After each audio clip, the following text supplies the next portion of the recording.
कांग्रेस कह रही कि नरेंद्र मोदी और नेहरू की कोई तुलना नहीं हो सकती, क्या कहेंगे इसको लेकर? जी बिल्कुल, कोई तुलना नहीं हो सकती है नेहरू जी और मोदी जी में। 370 लगाने वाले और 370 हटाने वाले में कोई तुलना नहीं हो सकती। पीओके को पाकिस्तान के हाथों भारत को हराकर पीओके बनाने वाले और 3 बार पाकिस्तान में घुस के मारने वालों की कोई तुलना नहीं हो सकती। कश्मीर में 370 लगाकर दलितों का आरक्षण छीनने वाले और दलितों को आरक्षण देने वाले मोदी में कोई तुलना नहीं हो सकती।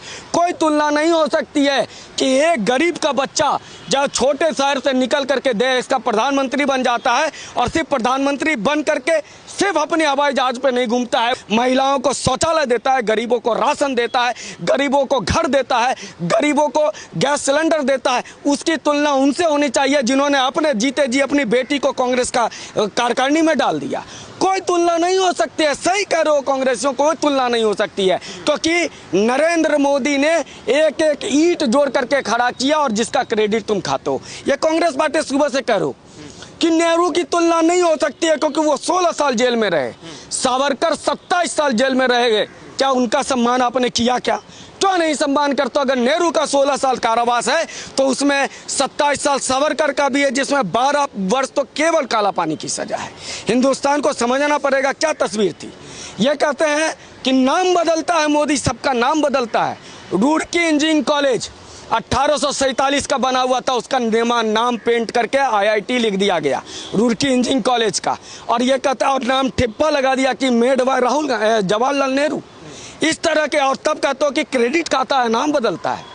और जिस देश को समझना चाहिए, जब भी IIT की बात आती है, अगर नेहरू जी ने स्थापना की तो 1945 में जब नेहरू जी देश के प्रधानमंत्री नहीं बने थे, तब नलिनी सरकार के नेतृत्व में कमेटी बनी हुई थी, जहां से तय हुआ कि IIT बनाना है। तो नलिनी सरकार का क्रेडिट खा लिया इन लोगों ने। और ये लोग अक्सर, आज अगर आप बात करोगे तो नीचे कमेंट करेंगे गोदी मीडिया, गोदी मीडिया। मुझे एक बार बता दीजिए, कभी वाजपेयी जी ने इंदिरा जी को दुर्गा माँ दुर्गा नहीं कहा था, लेकिन वो कौन से मीडिया के दलाल थे जिन्होंने बार बार कहा कि वाजपेयी जी ने इंदिरा जी को दुर्गा कहा है? वो कौन सी मीडिया थी? गोदी मीडिया थी, भोगी मीडिया थी, या पद्मश्री पाने वाले मीडिया थे, या अपनी पत्नी को राज्यसभा भिजवाने वाली मीडिया थी? इस बात की सच्चाई है। आज भारत में केवल 2 युद्ध हारा है भारत। दोनों का नेतृत्व कर रहे थे जवाहरलाल नेहरू, जब 1947 में फिदाइन हमले के नाम पर पाकिस्तान ने हमला किया और दूसरा चीन ने 62 में हमला किया। हम दोनों जगह हारे हैं। और एक समय हमारे देश का प्रधानमंत्री कहता था bye bye bye bye Assam, tata Assam, हमने हार गया असम। और आज वहाँ बरमोस खड़ा कर देने वाले प्रधानमंत्री और उस प्रधानमंत्री में कोई तुलना नहीं हो सकती। कोई तुलना नहीं हो सकती है। जिसकी पॉलिसी थी कि नॉर्थ ईस्ट में ईसाई प्रचारक तो जाले जाएंगे, लेकिन हिंदू संत नॉर्थ ईस्ट में, खासकर नागालैंड में नहीं जाएंगे। उनके बीच में कोई तुलना नहीं हो सकती है, क्योंकि आज प्रधानमंत्री मोदी खुद भस्म लगा करके अपने हिंदू होने पे गर्व करता है। कोई एक्सीडेंटल हिंदू और गर्व से कहो हिंदू कहने वाले में कोई तुलना नहीं हो सकती है। और पाकिस्तान आज जो स्थिति कश्मीर की थी, कश्मीर में सड़क जाम होता था, आतंक होता था। आज याद कर लीजिए 5 अगस्त 2019 के बाद कश्मीर में वो दृश्य है क्या? लेकिन वो दृश्य कहाँ है? पाक अधिकृत कश्मीर में। यहाँ पर आज जहाँ जहाँ जब चाहे हो तब बम ब्लास्ट हो जाए। मुंबई बम ब्लास्ट, कभी बनारस बम ब्लास्ट, कभी दिल्ली बम ब्लास्ट, कभी आगरा बम ब्लास्ट। लेकिन वहीं आज मारे जा रहे हैं कहाँ? पाकिस्तान के अंदर। ये सशक्त भारत है।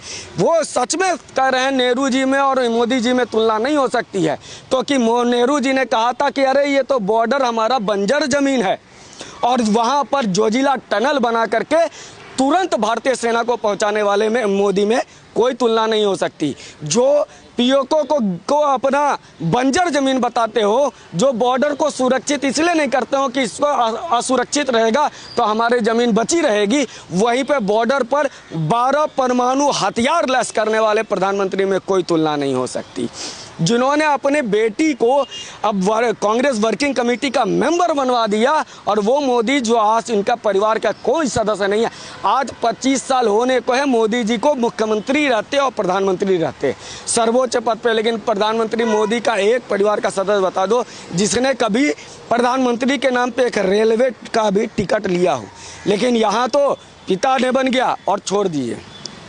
मोदी जी को तो जो गिफ्ट मिलता है वो भी वो भी वो दान कर देते हैं, उसका बोली लगा करके नीलामी करा के वो पैसे अपने एमटीएस के स्टाफ को दे देते हैं। लेकिन वहीं दूसरी तरफ आ जाइए, तीन मूर्ति भवन पे कब्जा करने के लिए कैसे कैसे नेहरू जी की बिटिया इंदिरा गांधी लाल बहादुर शास्त्री को पत्र लिखते थे। देश के दूसरे प्रधानमंत्री जिसने भारत को पहली बार आत्मनिर्भर भारत कहा और जिसने किसानों को आह्वान किया और भारत समृद्ध हो गया खेती के किसानी के मामले में, जिसने कहा कि ये घोड़े गधों खाने वाला है, लेटिन गेहूं लाल गेहूं हम नहीं खाएंगे, हम अपनी उपजाएंगे, इसके लिए हमें भूखा भी रहना पड़े तो हम रहेंगे, उन लाल बहादुर शास्त्री को किस तरह से अपमानित करने के प्रयास किया गया। लेकिन वहीं पे ये नरेंद्र मोदी हैं जो अटल बिहारी वाजपेयी जी का खुद कंधा दे करके जाते हैं। और लोगों ने ये लिखा कि भाजपा को या मोदी को अपने पूर्ववर्ती कार्यकर्ताओं का सम्मान करना आता है।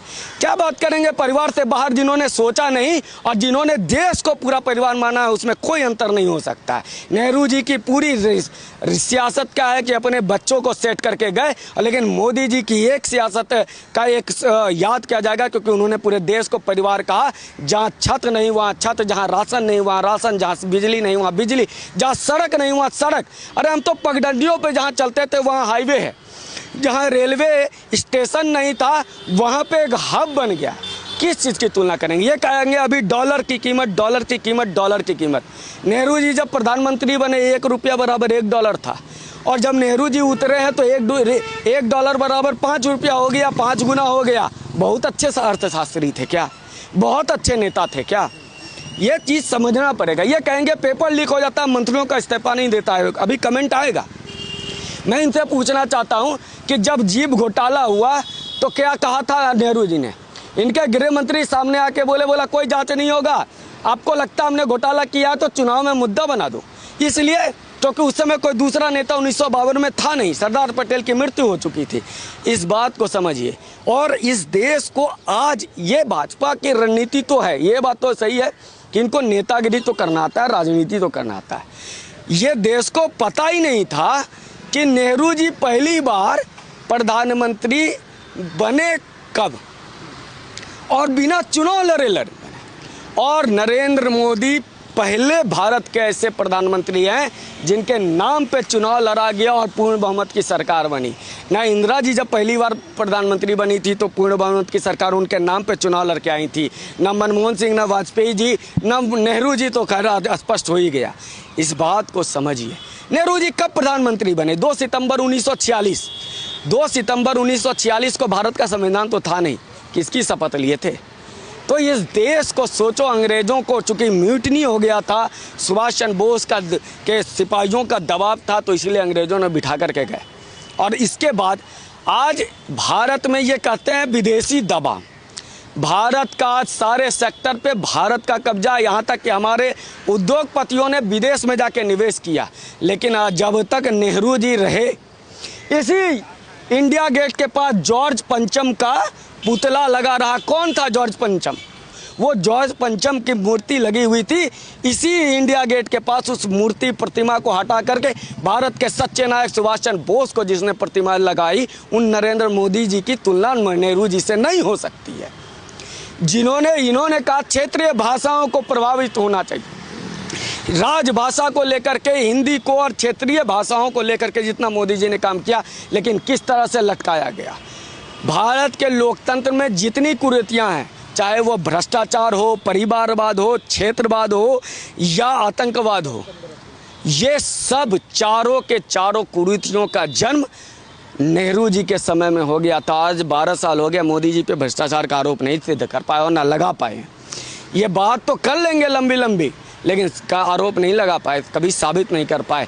इसलिए ये देश को समझना पड़ेगा। सच में आप कहते हो नेहरू जी की तुलना नहीं होनी चाहिए मोदी से, मैं भी कहता हूँ नहीं होनी चाहिए, क्योंकि एक इलेक्टेड और एक सेलेक्टेड, वो भी लोकतंत्र का दवा गला घोट करके पटेल का कुर्सी छीन करके बने प्रधानमंत्री, और जिसने अपने चुनाव अपने नाम पे चुनाव लड़के पूर्ण बहुमत की सरकार बनाई, उसमें कोई तुलना नहीं हो सकती। तुलना की तो बात है, वो कर ही रहे हैं ना कांग्रेस वाले, कह रहे हैं कि एक प्रधानमंत्री देश को बेचने वाले हैं और एक नेहरू जी जिन्होंने देश को बना के खड़ा किया, तो तुलना तो हो ही नहीं सकती। बिल्कुल तुलना नहीं हो सकती। ये जो कह रहे हैं, मैं तो कह रहा हूँ ना कि भारत की जमीन को लुटवाने वाले और भारत के जमीन को सुरक्षित करके सारे सीमाओं को पे बाढ़ लगाने वालों में कोई तुलना नहीं हो सकती। और ये कह रहे हैं बेचना, क्या बेचा है? विदेशी कंपनी GMR आके एयरपोर्ट का टेंडर ले ले तो ये विदेशी को गुलाम मानसिकता वाले कहते हैं बहुत अच्छा, और इस देश का अगर कोई अंबानी और अडानी खड़ा होकर के उसका टेंडर ले ले तो नहीं, देश बिक गया। ये करें तो प्राइवेटाइजेशन, अब मोदी करे तो देश बिक गया। इस देश में ब्लू लाइन थी ना दिल्ली में, क्यों बंद हुई थी ब्लू लाइन? क्योंकि वो प्राइवेट थी। अब बाद में और दिल्ली का शराब का ठेके सरकारी था, और केजरीवाल आकर के उसका प्राइवेट कर दे तो ये अर्थ नहीं थी। ये कह रहे हैं कि कंपनियों को बेचा जा रहा है। वो या तो तुम्हारे मनमोहन सिंह ने गलत फैसला किया, उदार नीति जिसको कहते हो, हालांकि वो भी IMF का दबाव था, कहा तुमको लोन नहीं देंगे जब तक तुम बाजार नहीं खोलोगे। मतलब तुम एक तरफ कहते हो मनमोहन सिंह ने बाजार खोल दिया, बहुत बड़ा नेता, और दूसरी मोदी जी उसी बाजार को प्राइवेटाइजेशन कर रहे हैं, तो बहुत खराब। मुझे एक बात बता दो, आप ये जितने कमेंट करने वाले हैं ना, जितने कमेंट करने वाले हैं, इन सबको कहा के पूछो कि क्या तुमने कभी प्राइवेट, आज तो मोदी 12 साल से आए हो ना, उसके पहले प्राइवेट हॉस्पिटल नहीं गए थे क्या? क्यों नहीं गए थे? जाते सरकारी। तुम प्राइवेट कॉलेज में क्यों पढ़ते? जाते सरकारी। आज तो 12 साल से ना मोदी, पहले वाले चले जाओ, कहाँ थे? इस देश के जेनजियों को पता नहीं है ना, इसीलिए ये माहौल बनाते रहते हैं। यहाँ से भागलपुर ट्रेन जब 24 घंटे की 36 घंटे जाने में लगता था, आज 1 घंटा ज़्यादा लेट नहीं होता, कभी कभार अलग बात है। रेलवे आज झारखंड के दुमका में पहुंच गया। आज कश्मीर का मुद्दा समाप्त हो गया। आज कश्मीर में आरक्षण मिल रहा है। ये इन्हें समझ में नहीं आता, इसलिए क्योंकि इन्होंने कहा था देश को मूर्ख बना के रखो, देश को गरीब बना के रखो, तभी तो हमारे बच्चे को ये लोग राजा मानेंगे। आज बता दीजिए कौन सा कांग्रेसी मोदी तो कर देता है, एक बार सोनिया जी का नाम नहीं लेता, मैडम करने वालों, तुम हमें बताओगे कि तुम्हारी क्या सच्चाई है?